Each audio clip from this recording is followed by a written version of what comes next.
क्योंकि एक ऋषि स्थूल शरीर से कम, सूक्ष्म शरीर से अधिक कार्य करता है, चेतना शक्ति के बल पर अधिक कार्य करता है। इसलिए मैंने अपने समस्त शिष्यों को हर पल चिंतन दिया है कि अपने हृदय में गुरु की स्थापना करें, और हृदय का एक कोना नहीं, हृदय का पूर्ण साम्राज्य मैंने मांगा है। क्योंकि जिस समय शिष्य अपने पूर्ण हृदय का समर्पण कर देता है, एक संकल्प ले लेता है कि गुरु की चेतना को मैं धारण करके इस जीवन को गुरु के मार्गदर्शन में अपने जीवन की यात्रा तय करूंगा, ऐसे जीवन के शिष्य का कभी भी पतन नहीं होता। और इस भूतल से 1,01,108 शिष्यों का चयन भी मेरे चिंतनों पे हर पल चलता रहता है।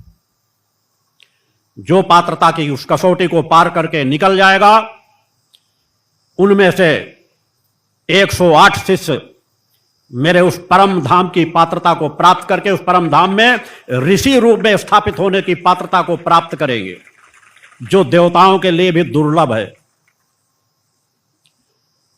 उस स्थल के कुछ संकेत मैं शारदीय नवरात्रि पर यदि विचार मां का आदिशक्ति जगजननी जगदम्बा की अनुमति हुई तो कुछ देने का प्रयास करूंगा। एक ऐसा दुर्लभ लोक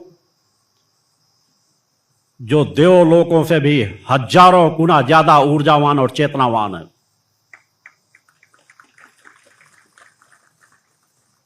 जिसकी दिव्यता ऊर्जा का उल्लेख समय मिला तो मैं नवरात्रि शारदीय नवरात्र पढ़ दूंगा।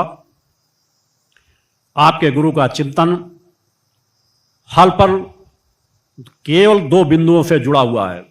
एक ऐसा केंद्र समाज को दे देना जो युगों युगों तक मां की ऊर्जा समाज को देता रहे, समाज का मार्गदर्शन करता रहे, समाज के अंदर मानवीय मूल्यों की स्थापना करता रहे, और जो शिष्य उस दिशा में आगे बढ़ रहे हैं उनको इस केंद्र की ऊर्जा प्राप्त होती रहे, मेरी ऊर्जा प्राप्त होती रहे।